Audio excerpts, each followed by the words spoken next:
Hey guys, you know what time it is. Time to show some baseball cards. Had a big mail day today, and there is no way I'm going to be able to do this all in one video because I'll be here for probably, 17 hours, and we don't want to do that, do we? So what I think I'm going to do is I'm going to do it in parts. Pieces is parts and parts is parts, right? I got a big COMC order in today. It was over 200 cards, so I'll do is probably break it up a little bit here and there and present them to you that way, in that fashion. So the first bit of cards I'm going to show you first is they're not COMC cards. They were just some eBay purchases, and the first purchase I would like to show you is this very nice 2003 Topps Pristine card number 190. It's the last card in the set. It's a Ryan Howard, numbered 426 out of 499 rookie. I'm not sure if this is a refractor or not. I don't think this is a refractor. But they did some odd stuff with this set. The rookies had like 3 different cards, and they are numbered, and just it's kind of strange. But I am putting together just the basic set, and I needed this card, the final card in the set, and I think it's a gorgeous card, like really nice. Sorry about the glare, peeps. Sorry about the glare. And so that is just a really, really nice card. So I picked that up for the set. It doesn't this one doesn't go into my Ryan Howard PC per se, but it does go into my set. So I'll have to see about maybe picking up another. This card is not easy to come by. I think you see card number 189 a lot more than you do in this one. So very cool. Next card I picked up. Another tough card. This is a really tough card. It's a 1972 Topps PSA Larry Heisel. And you may ask yourself, did Larry Heisel really ever play for the Dodgers? Not one game did he play for the Dodgers. So I'm not sure if he was traded at the end of the 71 season or if he was a free agent, but never played a game for the Dodgers. He went from the Phillies. He spent the first 3 or 4 years of his career with the Phillies. And then this card came. And then in 1973 or maybe even 72, he was on the Twins. And I'm not even sure if he played in 72. I have to go back and look. But this is kind of like a weird, rare... No, it's not rare by any stretch. But I am doing his player run. And it is the same exact photo that you'll find on the 73 Topps. And you can even see here, he still has his Philly pinstripes on here. And I guess they kind of did a little bit of an airbrush job on the cap and the back. So pick that up. It's I guess you would say it's a semi-high number, card to 398. This set had 787 cards in it. It was the biggest top set to date. So I guess this would be like a mid-high number, not really crazy high number, but it's kind of a tough card to find. And I got this card for I think I paid. I had been watching a few that came up, and they always got away. And they were going, I've seen 6s and 7s going for $30-$40. I think I picked shipped. I think I got this for less than $10 shipped, definitely, which was pretty cool. So added that to the collection, which is very nice.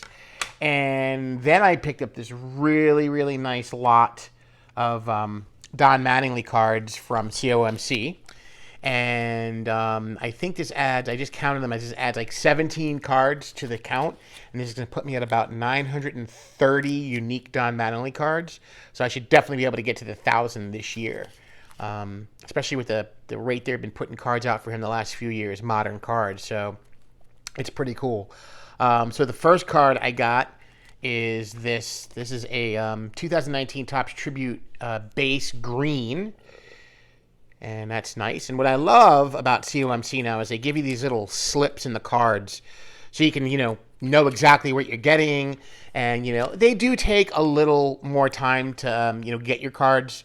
They've definitely fixed their issues. This took about, I think I placed my request on December 20th. and they just got the card today. So about 5 or 6 weeks, which is that's really pretty normal for them. That's always what they've pretty much been. It was just a year and a half, 2 years ago, where they were just they weren't fulfilling that time, and it was pretty bad.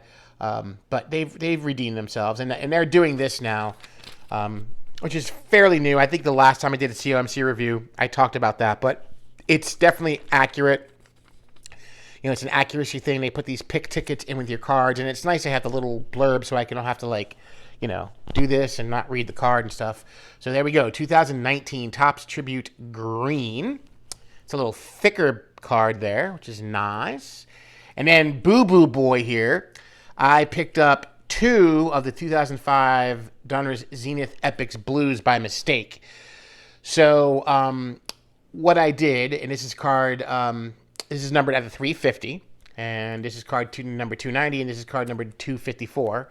So what I do when I go on a COMC is I'll sit down with my binders, or I'll sit down with a set that I've written down what cards I need, and I'll just go through and go for those those cards I need from the set first, and then I'll go into my binders and I'll look at different players, see where I have gaps, and that's what I do when I do players. This time around, because I spread my orders out for over, a few months' time. I build up about 200 cards now when I do my order, because it's just better to do it that way. And I'd rather just get, 200 plus cards at a shot, and, I don't mind waiting for that. So what I do is I go through my binders, and I go through and I look for gaps, and then I kind of compare what I have to what's available on COMC. And then what I had done was I know I needed the blue one, the blue game, and I ordered it. And then I think I went back, I don't know, maybe a week or 2, or maybe a month later, and I did another search for Mattingly after I had done other players as well. And what I try to do is if I do that, I go back and try to review, and I just didn't pick this one up. So I got 2. So maybe it'll find its way into somebody's care package or something. We'll see. Who knows? You never know. You never, ever know. So let's move on. Let's look at this 2021 Topps Stars in Service insert. There's Don Mattingly with the Fort Bragg shirt on. And we got this 1992 Leaf preview. I love the preview and the promo cards. That is a really nice looking horizontal card of Donnie Baseball, whom got a little props last week from Mr. Cal Ripken Jr. I would love to see Don Mattingly in the Hall of Fame. Sorry, he belongs in the Hall of Fame. I don't care what you tell me. The way things have gone the last, 10 or 20 years, I think he belongs in the Hall of Fame. That's it. That's all I'm going to say about that. 1993 Pinnacle Cooperstown card. This is out of a box set. And let's pull out the slip and look at the back. There's the back of that one. This is card number 14 of 30. I didn't know that there was a box set of Cooperstown cards. Pinnacle did a few of those box sets back in the day. And then I got this nice 2020 Topps X Steve Aoki. I guess I think he's an artist. And there's that. And the back gives a little blurb. I will read it to you if I can see it right. So it says, reason to celebrate. Reason to celebrate. Don Mattingly was a man on fire in July of 1987. The Yankee first baseman tied an MLB record by hitting a home run in 8 consecutive games, July 8th to the 18th. Donnie Baseball also set a new record by hitting 6 grand slams during that season. The only grand slam he'd hit in his 14-year career, or say grand slams he hit. That's kind of odd, huh? This collection was curated. It was curated, and designed by Steve Aoki, famed entertainer, DJ, producer, and cake thrower. That's right, Aoki has traveled the world playing concerts and festivals, often highlighted by him caking audience members. It has become a celebrated trademark and is reflected in this collection's design motif. Frosting-themed parallels and reason to celebrate factoids. So I've heard of Steve Aoki, but I didn't realize he was such a influential human being. So the card does not smell like frosting or anything like that. And anything that uses curate and motif in the same write-up is pretty, that's pretty upper crust for me. So there it is, the Steve Aoki Don Mattingly. Now we have this 2014 museum collection. It's just the base right there in the back. And then we got this very cool 94 Upper Deck SP Eastern Region Previews. Again, did not have this card. And anytime I can get any of those, previews, promos, wackadoodle cards, I'm all over it like white on rice. And I know Pepino Man's a big proponent of the promo card. So there's Donnie doing one of the best things he does is fielding there, and another one fielding there. So there we go. And speaking of that home run record, that 8-game record of home runs, that's going to kind of tie into the last bit of cards I'm going to show you in a few. So just hang on there, guys. Hang on. Fleer Greats, the glory of their time, 2004. And this is numbered 1325 out of 1986. And then we have a promotional sample, fellas. Promotional sample. A triple play. This is a 94 triple play. Those amazing cards that Donruss put out back then. But you can see it right there in black ink. Promotional sample. And on the back as well. So I had to grab that. And that's what's so fun about COMC, because you can see everything. You can see all the cards. They're laid out nice. It's fun. And another one, a 1993 Donruss. And this is the previews. It was a preview card number 18. And the regular 93 Donruss had blue down here in this bar, and this one has red. So nowhere on the card does it say preview, but just by the card number, there it is, number 18 of that set. Actually, I lie. I am a liar, and I am sorry. It does say preview right. You can't see it because I don't have a Hubble telescope camera, but it says preview right there on top of the number. So, and then we got a 2019 Museum Collection base Coppa. And there's the back of that card. Again, Donnie has loads of fielding cards, which I love. I really dig fielding cards. I mean, batting cards are great too, but, batting, everybody, they bat, right? But fielding cards, I don't know. It's like when you're a great fielder like he was, seeing cards of him and his fielding position is great. Ricky Henderson, didn't have as many as you would think, but him on the base paths, amazing, like his 82 tops and his 84 tops and, stuff like that. Just that's what I like to see. Here is a 2020 tops. This is the 1985 35th anniversary Donnie in the All-Star motif. I said it twice in this video, motif. And then this is the 93 tops Colorado Rockies inaugural edition. Now I just need to get my hands on the Marlins. So I have the regular, I have the promo, I have the Rockies. Now I just got to get the Marlins. And that's pretty cool. And the gold. I think I need the gold. I'm not sure, but I think I need the gold. This is I just got this card from Mr. Stanlick in that order I received yesterday. But this is the 2021 Topps 70 Years of Topps Baseball. So I can't add that to the unique count. That is now a double. It'll fit nicely in my Topps team set, though. And then this Prism Field Pass. This is out of 2015. Nice little insert there. Looks nice. You can't tell it's not licensed. I know. And then this one is the Topps X Derek Jeter from 2021. Right there. Okay, let's do another reading. I have another reading for you. Mike has another reading for the people. Captain's Inspirations. Growing up, Derek Jeter viewed Yankees legend Don Mattingly as the ultimate leader. Recognized as the team captain, Don played every game like it was his last. True that. True that. I watched a ton of his games.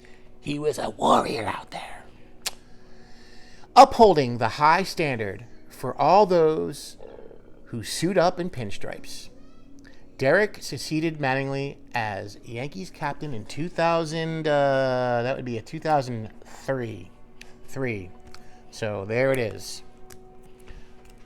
And last but certainly not least, this is the. I remember yesterday I showed you the card with Thurman Munson. I wasn't sure what they were called. They're doubleheaders. They're called doubleheaders. And this is when they show the rookie card on one side and the final card on the other. Thurman's was a little weird because it has second year card, which is the better of the two, in my opinion. And obviously that is an iconic. Oh, did I say the word? I try not to use that word really, but I don't know. Right there, that one. I remember pulling that out of PAX in '84, man. And I think this might be one of the most reprinted rookie cards in the Topps annals. And then the 96 Topps has full career stats on it. So there, that is a doubleheader. And that's it for the Mattingly stuff. I'm going to move on to this last batch of cards. Now, this is some nice vintage cards. And I remember the little ditty I had about the Mattingly remarks about that home run thing. And then now I'm going to show you something in this pile, which is going to tie right into it, right? So I picked up this really nice, again, not high grade, but very nice lot of 1963 Topps Yankees, baby. No, there's no Mickey, and there's no Roger, and there's no Whitey, but there is a tough Tom Tresh, card number 470. This is a tough card. I do have this in graded form. And it was definitely worth what I paid for the 15 cards, just for the sheer fact this card is in it, and it's got the trophy on it, man. The trophy. And that's just a really, really nice card. I like that card a lot. I've come to really appreciate the 63s more and more as I see them. And in fact, if you think back to the 83 Topps. And I have one sitting right here, lo and behold. Look at the 83 Topps. 20 years after, right? There's the 83 Topps, right? Floyd Bannister. And here's the 63 Topps. Little something there, right? Little homage, you think? Little homage? I think so. I think they did the same thing in 87 because it was 25 years after the 62 set. And he did the, the wood grain borders. So this is the card I'm talking about. Look who it is, Dale Long. Dale Long held the consecutive home run streak before Don Mattingly tied it up. 8 games in a row, baby. Dale Long. But I think he was on, when he did it, he was either on, I want to say he may have been on the Orioles when he did it. He was not a Yankee when he did it. But there it is, Dale Long. And gotta love the 63s with the little, the little insert picture there. Very cool, very cool. And then we have this Roland Sheldon. Roland Sheldon. That's card number 507. So that's a high number card. Dale Long's 484. So some of these are little high numbers. Bill Kunkel. Now I wonder. There was a guy that played for the, I think not the Tigers, the Rangers in the 80s. His name was Jeff Kunkel. I wonder if this is his dad. I would have to do some research on that. But I just like the color, the color mix-ups that they did. Everybody's kind of got a different color. It looks very nice, very nice. Got the Hal Renniff. He was a Yankee for many years. Hal Renniff, card number 546. And got a great role player for the Yankees. Card 555 of Johnny Blanchard. And look, batting cage right back there. Sorry, I don't mean to flip you the bird. But right there, batting cage. Johnny Blanchard played catcher in the outfield. I know he was big. He was really friendly with, he was in that crew with like Yogi and Whitey and all those guys. Excellent role player for the Yankees for some years. And Tony Kubek. I remember Tony Kubek did the Yankee games on TV. He was a great shortstop for the Yankees back in the late 50s and the early 60s. So Tony Kubek and Bud Daly, lefty, again played for the Yankees in the the early the mid 60s. You see the old Yankee Stadium in the background there, the facade up top around the stadium that went around the whole outside of the stadium there. Not the outside of the stadium, but the inside of the stadium, up above the upper deck. Very classic look. Stan Williams, even though it says Dodgers up here, it says Yankees down here because he must have been traded very late in the season or something. They weren't able to get him in a Yankee uniform. They didn't airbrush it out either, so kind of cool. But Stan Williams definitely has a card in the 64 set pictured in the Yankee uniform. And let's see here. Yeah, he played about 5 years for the Dodgers. Decent pitcher. Definitely a decent pitcher. Ellie Howard.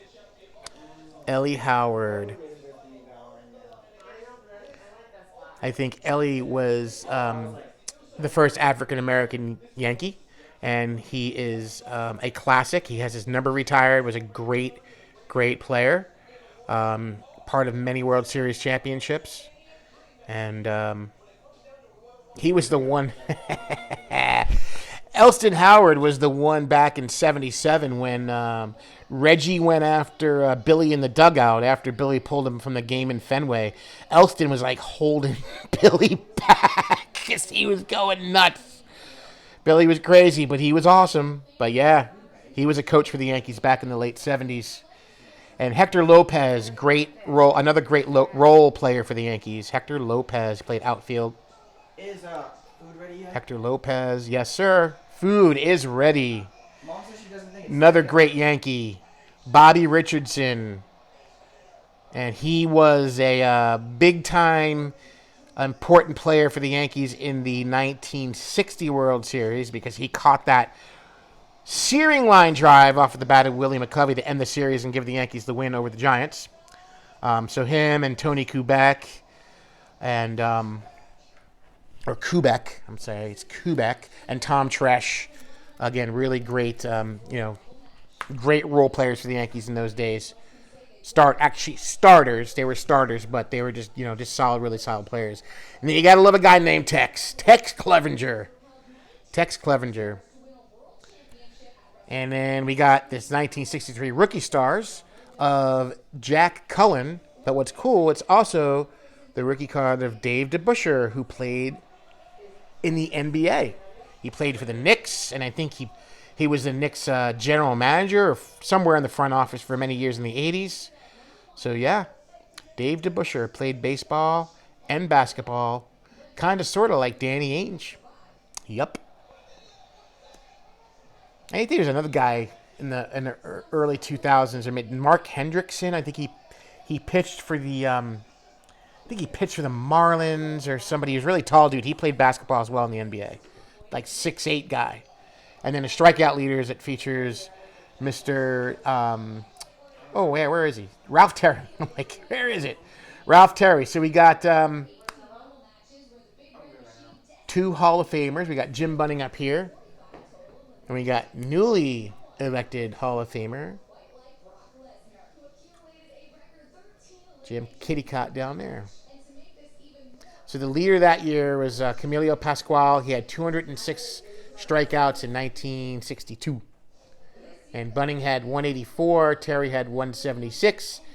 Cott had 173. And Pizarro also had 173. So that's it, guys. I'm going to cut that video right here. I've been talking long enough. I appreciate the views.